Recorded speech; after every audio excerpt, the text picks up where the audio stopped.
남편이 죽었다는 말을 들었을 때 나는 울지 않았다. 눈물은 나오지 않았고 가슴도 이상하리만큼 조용했다. 사람들은 나를 보고 담담하다고 말했다. 하지만 사실은 어떻게 슬퍼해야 하는지조차 잘 몰랐다. 그 사람은 평생 말이 없었다.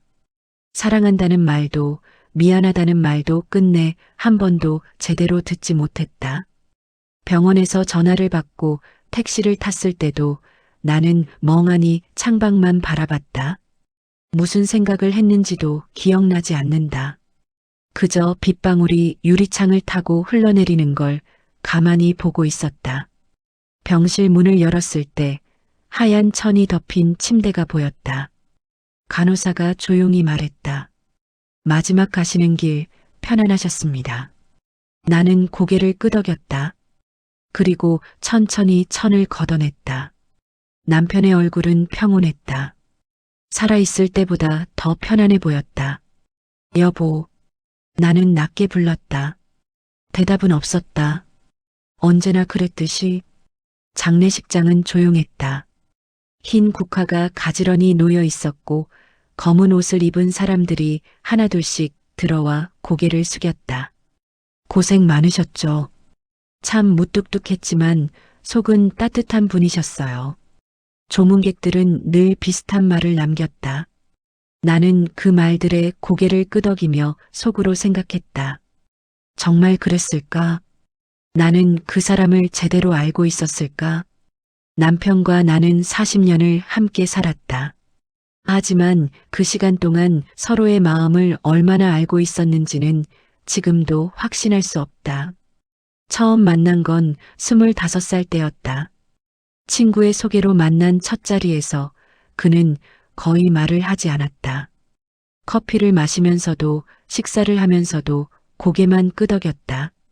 재미없는 사람이다. 처음엔 그렇게 생각했다. 하지만 이상하게도 불편하지는 않았다. 그의 침묵은 차가운 게 아니라 따뜻했다. 결혼을 하고 아이를 낳고 함께 늙어가면서도 그는 여전히 말이 없었다. 아침이면 먼저 일어나 밥을 차려놓고 출근했다.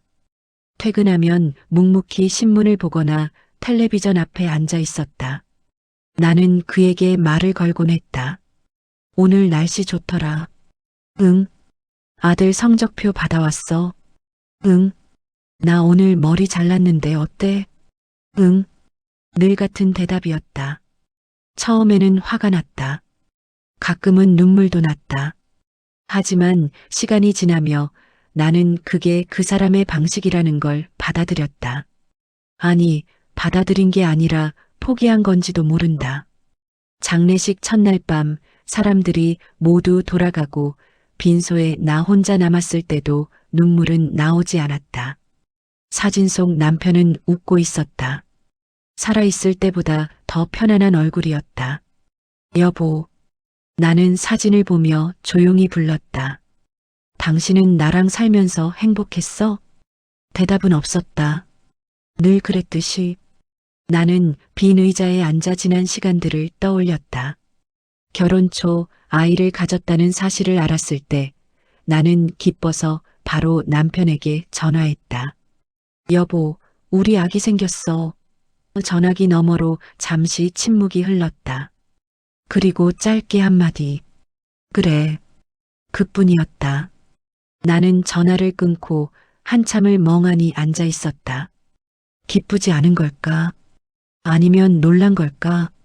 그날 저녁 남편은 언제나처럼 말없이 집에 돌아왔다. 하지만 손에는 작은 꽃다발을 들고 있었다. 이게 뭐야? 그냥. 그는 꽃을 건네고는 아무 말 없이 방으로 들어갔다. 나는 그 꽃을 들고 한참을 서 있었다. 노란 프리지아였다. 내가 좋아하는 꽃이었다. 아이가 태어난 날도 그랬다. 진통으로 괴로워하는 나를 지켜보면서도 그는 아무 말도 하지 않았다. 하지만 손은 꼭 잡고 있었다. 내가 악을 쓰면서 손을 쥐어짜도 그는 단 한 번도 놓지 않았다. 아이가 처음 아빠라고 불렀을 때 나는 남편의 눈가가 살짝 붉어진 걸 봤다.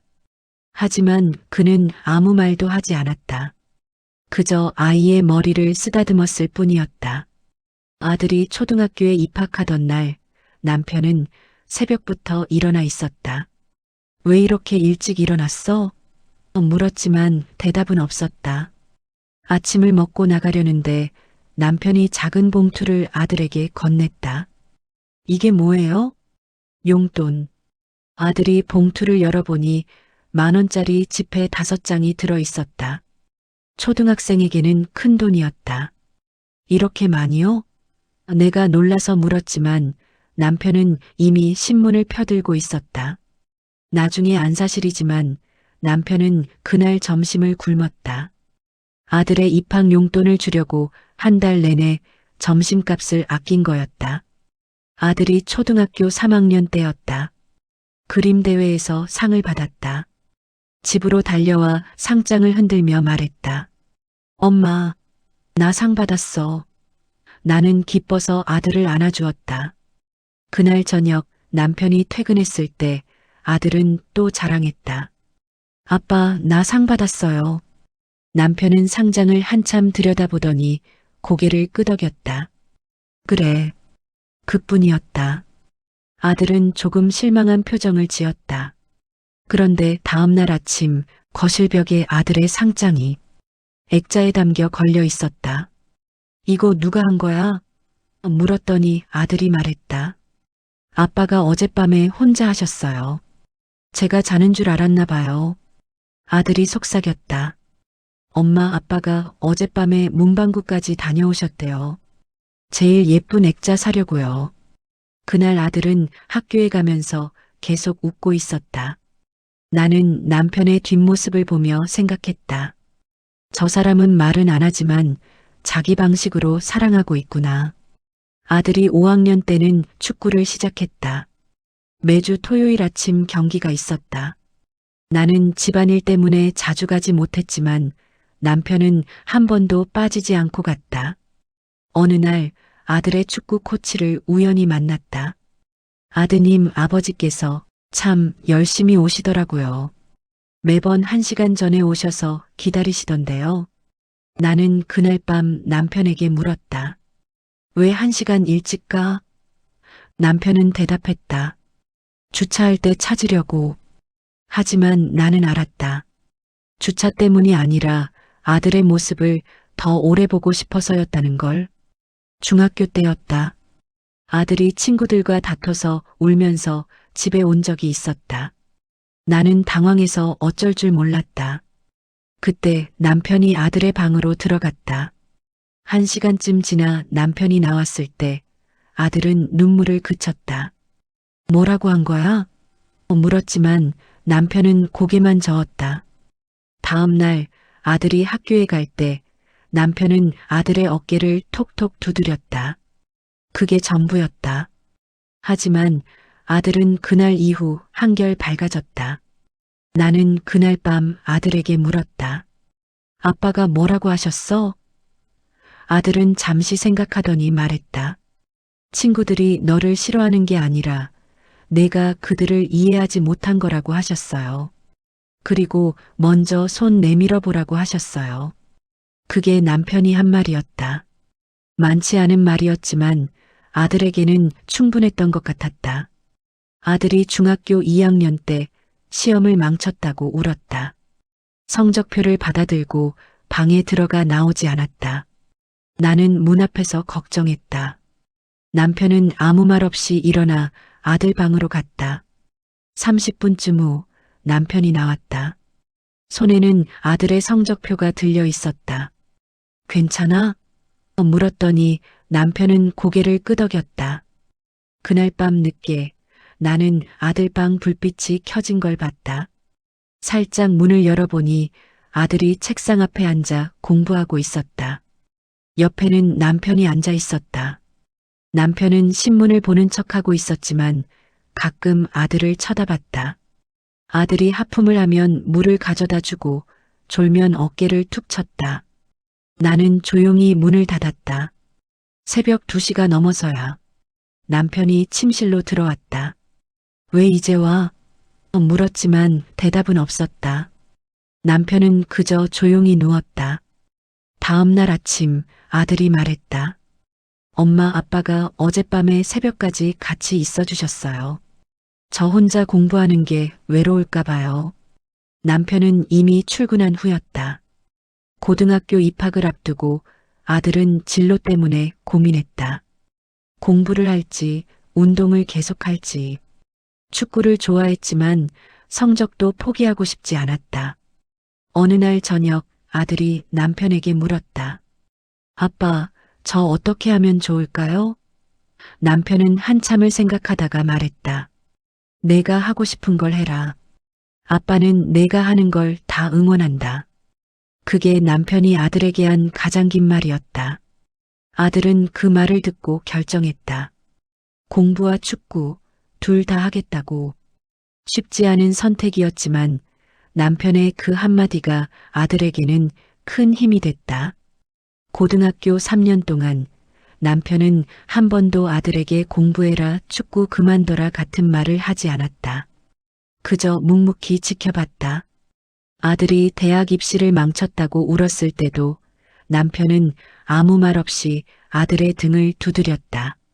아들이 재수하겠다고 했을 때도 고개만 끄덕였다. 그리고 1년 후 아들이 원하던 대학에 합격했을 때 남편은 처음으로 웃었다. 크게 웃지는 않았지만 입꼬리가 살짝 올라갔다. 아빠 붙었어요. 아들이 소리쳤을 때 남편은 그래 하고는 아들의 머리를 쓰다듬었다.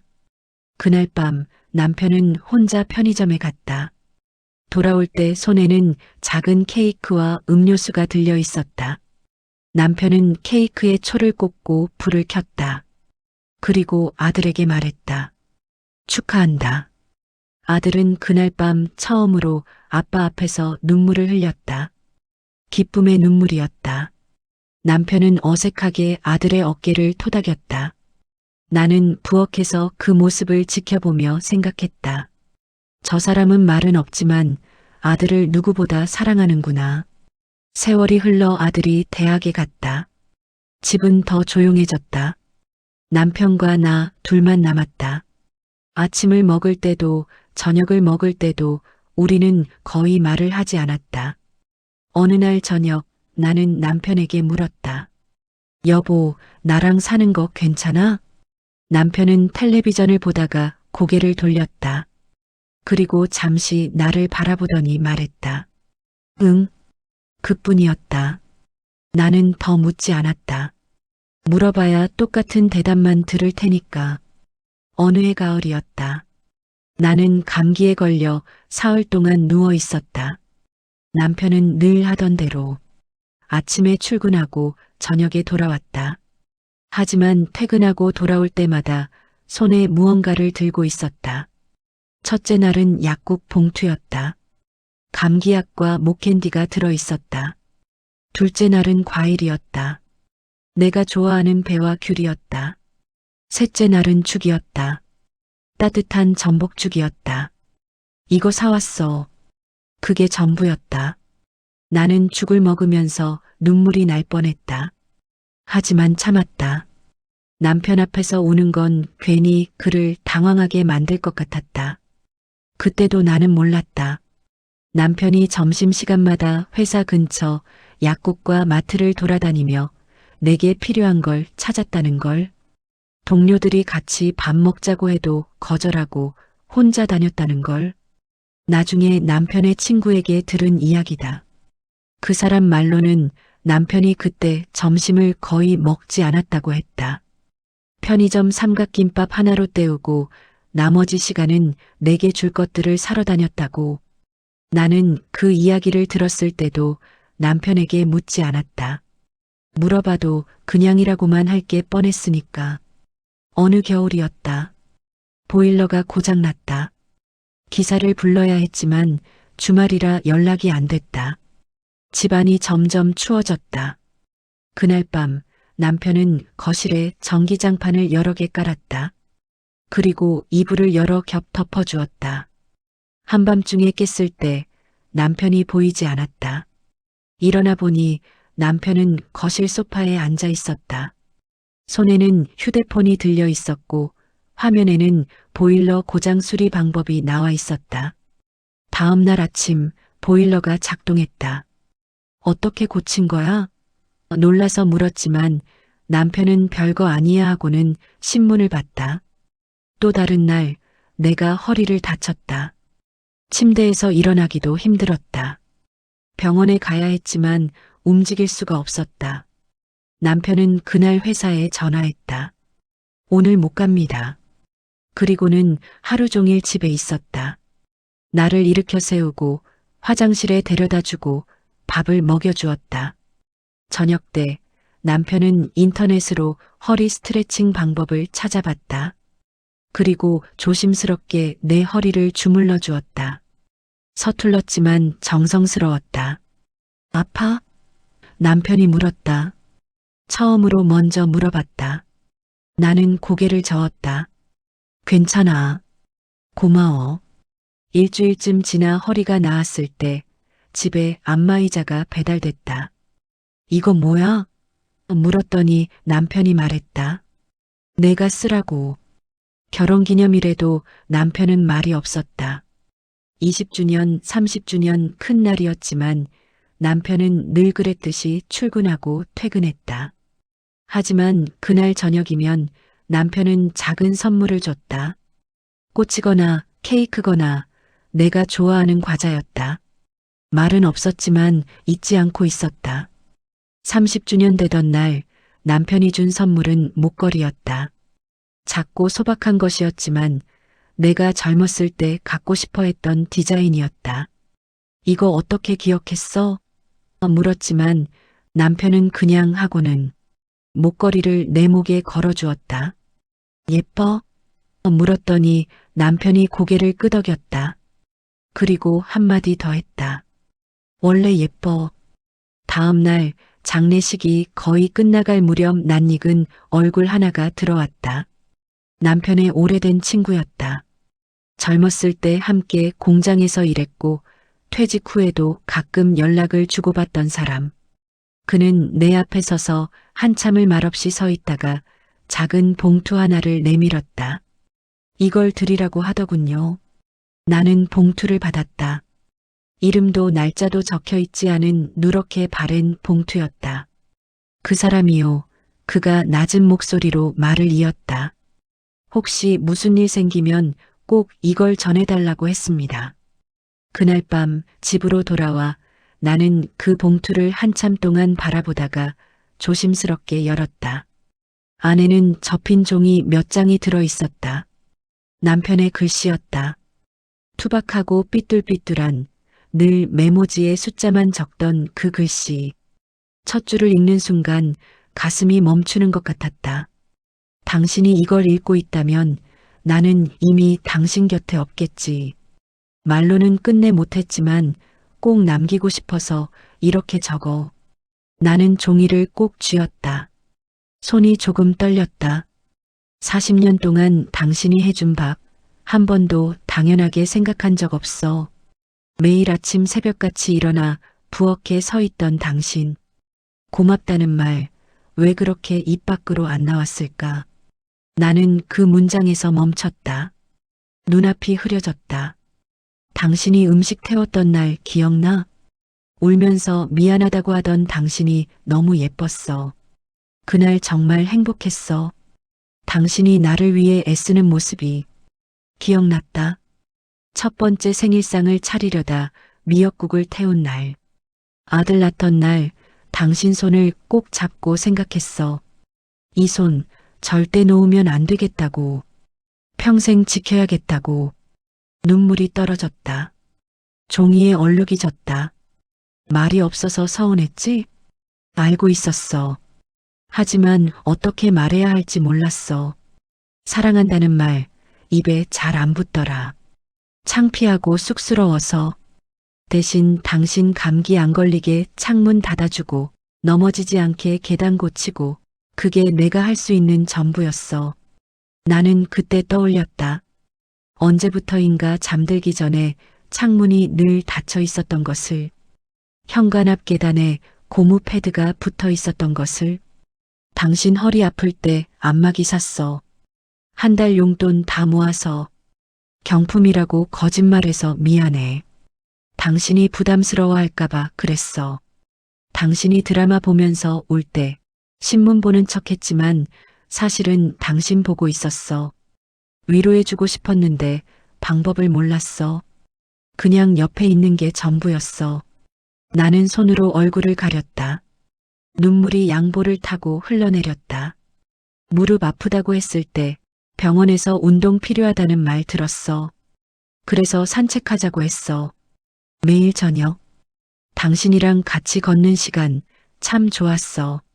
말은 못했지만 당신은 한 번도 후회한 적 없는 사람이었어. 다시 태어나도 당신이랑 결혼하고 싶어. 또 40년을 말없이 살더라도. 편지는 계속 이어졌다. 심장이 안 좋다는 얘기 들었을 때 제일 먼저 생각난 게 당신이었어. 내가 없으면 당신은 어떻게 될까? 그래서 조심했어. 당신 곁에 더 오래 있고 싶어서. 말 안 한 건 당신 걱정시키기 싫어서였어. 이 편지 쓰면서 옆에서 자는 당신 보고 있어. 평화로운 얼굴이야. 당신이 이걸 읽고 있다면 내가 먼저 간 거겠지. 미안해. 먼저 가서. 하지만 후회는 없어. 당신과 함께한 시간 한순간도 아깝지 않아. 마지막 줄에는 단 한 문장만 적혀 있었다. 여보, 고맙고 정말 많이 사랑했어. 그날 밤 나는 처음으로 소리를 내어 울었다. 40년 동안 한 번도 듣지 못했던 말들이 모두 그 안에 들어 있었다. 40년 동안 궁금했던 모든 것들의 답이 거기 있었다. 나는 왜 한 번 더 묻지 않았을까? 왜 그의 침묵을 그저 무심함이라고만 생각했을까? 며칠 뒤 정리를 하다 그의 서랍을 열었다. 그 안에는 내 병원 예약 메모, 내가 좋아하던 반찬 이름, 내 생일 날짜가 적힌 종이들이 가지런히 들어 있었다. 그리고 작은 수첩 하나. 펼쳐보니 날짜와 함께 간단한 메모들이 적혀 있었다. 오늘 아내가 기침했다. 내일 약국 가기. 오늘 아내가 웃었다. 드라마가 재미있었나 보다. 오늘 아내가 슬퍼 보였다. 이유는 모르겠다. 내일 꽃 사가기. 매일의 기록이었다. 나에 대한. 남편은 말은 하지 않았지만 이렇게 나를 기록하고 있었다. 수첩 마지막 장에는 이렇게 적혀 있었다. 오늘도 아내가 예쁘다. 40년째 변함없이. 나는 그 수첩을 가슴에 안았다.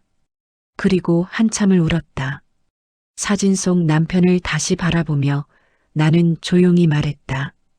여보, 이제야 다 들었어요.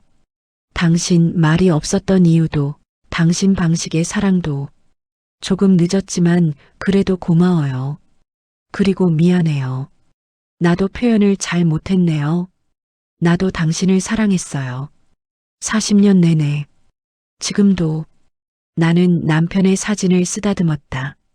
차가운 유리였지만 왠지 따뜻한 것 같았다.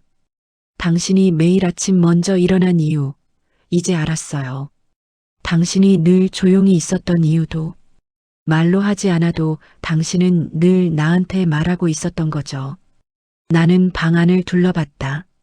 남편이 고친 문고리, 남편이 붙인 벽지, 남편이 바꾼 전등. 집안 곳곳에 남편의 손길이 남아 있었다. 당신은 집을 고치면서 나를 돌봤던 거죠. 말없이. 창문 쪽으로 걸어갔다.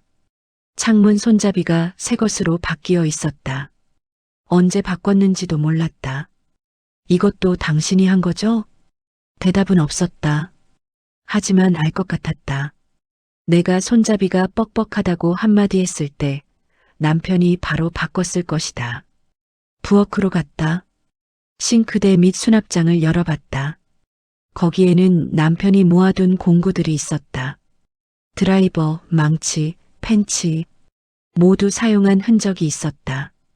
남편은 이 공구들로 집 아니곳 저곳을 고쳤다. 내가 불편해할까봐, 내가 힘들어할까봐. 당신은 정말 조용히 많은 일을 했네요. 냉장고를 열었다. 안에는 내가 좋아하는 요구르트가 있었다. 남편이 마지막으로 장을 본 날 산 것이었다. 이것도 내가 좋아한다고 기억하고 있었구나. 나는 요구르트를 꺼내 마셨다. 시큼하고 달콤한 맛이 입안에 퍼졌다. 남편이 골라준 마지막 선물 같았다. 거실로 돌아와 소파에 앉았다. 남편이 늘 앉던 자리에. 여기서 남편은 신문을 보고 텔레비전을 보고 나를 바라봤다.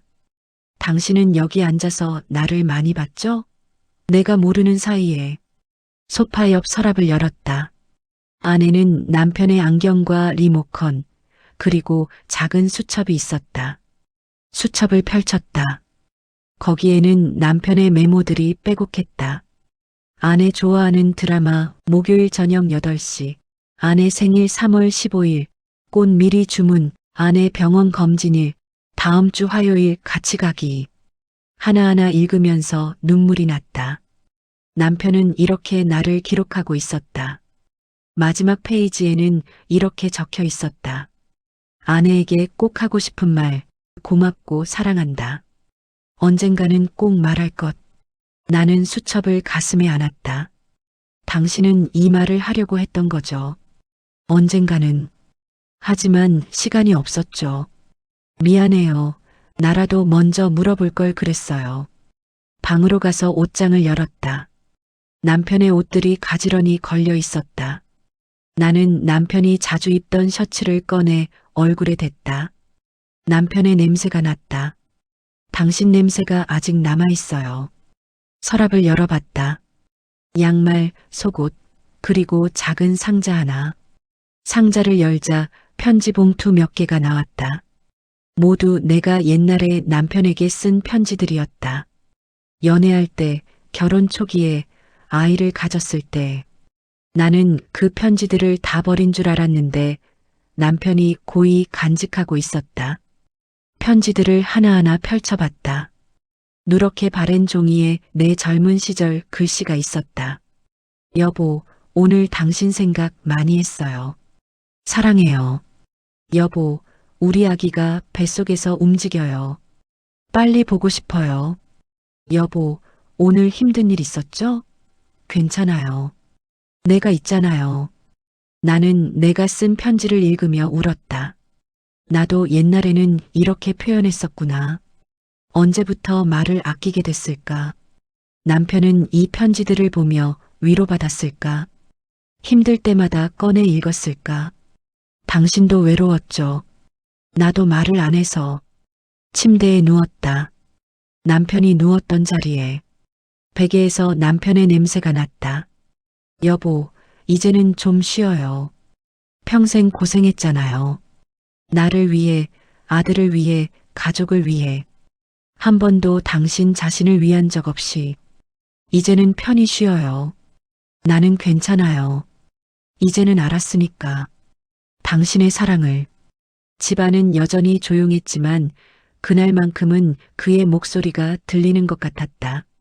말은 없었지만 평생 나를 향해 말하고 있었던 사람. 침묵으로 사랑을 속삭였던 사람. 다음 날 아침 나는 남편이 심어놓은 화분에 물을 주었다. 작은 다육이었다. 남편이 몇 년 전에 사다 놓은 것. 이것도 당신이 키운 거였죠. 나는 신경도 안 썼는데. 화분 옆에 작은 메모가 붙어 있었다. 일주일에 한 번 물 주기. 남편의 글씨였다.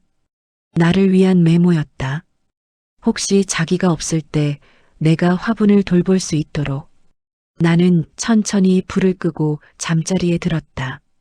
이번엔 혼자가 아니라는 느낌이 들었다. 베개 밑에 편지를 넣었다. 그리고 작게 속삭였다. 여보, 내일도 당신 이야기 들려줄게요. 우리가 함께했던 날들 이야기. 잊지 않을게요. 당신이 나를 기억했던 것처럼 나도 당신을 기억할게요. 평생. 창밖으로 달빛이 들어왔다. 따뜻한 빛이었다. 남편이 보내는 인사 같았다. 나는 눈을 감았다. 그리고 처음으로 편안하게 잠들었다. 꿈속에서 남편이 보였다. 젊었을 때 모습으로. 그는 웃고 있었다. 그리고 처음으로 내게 말했다. 여보, 사랑해요. 나는 대답했다. 나도요. 많이. 아침이 밝았다. 햇살이 창문을 통해 들어왔다. 따뜻했다. 나는 일어나 남편 사진 앞에 섰다. 좋은 아침이에요, 여보. 대답은 없었지만 이제는 괜찮았다. 그의 침묵이 무엇을 의미하는지 알았으니까. 사랑은 늘 말로만 하는 게 아니라는 걸. 때로는 침묵 속에, 작은 행동 속에, 기억 속에 담겨 있다는 걸. 나는 그제야 깨달았다. 40년 동안 그는 단 한순간도 나를 사랑하지 않은 적이 없었다는 걸. 다만 그의 방식이 나와 달랐을 뿐이라는 걸. 그리고 나도 마찬가지였다. 말하지 않았지만 나도 그를 사랑하고 있었다. 매일 매 순간. 이제는 후회하지 않기로 했다. 대신 기억하기로 했다. 그와 함께했던 모든 순간을. 그가 내게 보여준 모든 사랑을. 그것이 내가 그에게 줄 수 있는 마지막 선물이었다. 며칠 후 나는 남편의 친구를 다시 만났다. 그에게 고맙다고 말했다. 편지를 전해줘서. 친구는 잠시 망설이더니 말했다. 사실 그 친구가 한 가지 더 부탁했습니다. 뭐였나요? 만약 제가 먼저 가면 제 아내한테 꼭 전해달라고. 제가 평생 그 사람을 사랑했다고. 그리고 고맙다고. 나는 눈물을 참았다. 그 친구가 그러더군요. 말로는 못했지만 제 아내가 꼭 알았으면 좋겠다고. 제가 얼마나 행복했는지. 친구는 계속 말했다. 제가 왜 이렇게 말이 없냐고 물었더니 그러더군요. 말하려고 하면 목이 메서요. 그래서 그냥 행동으로 보여주는 게 낫다고. 당신 아내는 그걸 알까요? 제가 물었더니 그 친구가 웃더군요. 모를 거라고.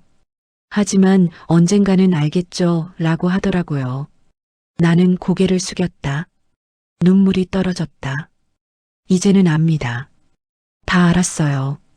그날 밤 집으로 돌아와 나는 남편의 편지를 다시 읽었다. 그리고 처음으로 남편에게 답장을 썼다. 여보, 편지 잘 받았어요. 40년 동안 못 들었던 말, 이제야 다 들었어요. 당신도 알죠? 나도 표현을 잘 못했다는 거. 하지만 나도 당신을 사랑했어요. 매일 아침 밥 차릴 때, 당신 빨래 넣을 때, 당신 옷 정리할 때, 그게 다 사랑이었어요. 말로는 못했지만, 우리는 비슷했어요. 둘 다 말이 서툴렀죠. 하지만 우리는 잘 사랑했어요. 우리만의 방식으로. 고마웠어요, 여보. 당신과 함께한 40년. 한순간도 후회하지 않아요. 다시 만나면 그때는 말할게요. 사랑한다고. 고맙다고. 그때까지 기다려줘요. 편지를 접어 남편 사진 뒤에 넣었다. 여보, 다음 생에서 또 만나요. 그때는 말 많이 할게요. 사진 속 남편은 여전히 조용히 웃고 있었다. 나는 미소 지으며 방을 나왔다. 가슴이 따뜻했다. 사랑은 끝나지 않는다는 걸 알았다. 형태만 바뀔 뿐. 남편은 떠났지만 그의 사랑은 여전히 이 집안 곳곳에 남아 있었다. 그리고 내 마음속에도. 시청해 주셔서 감사합니다. 구독과 좋아요 부탁드립니다.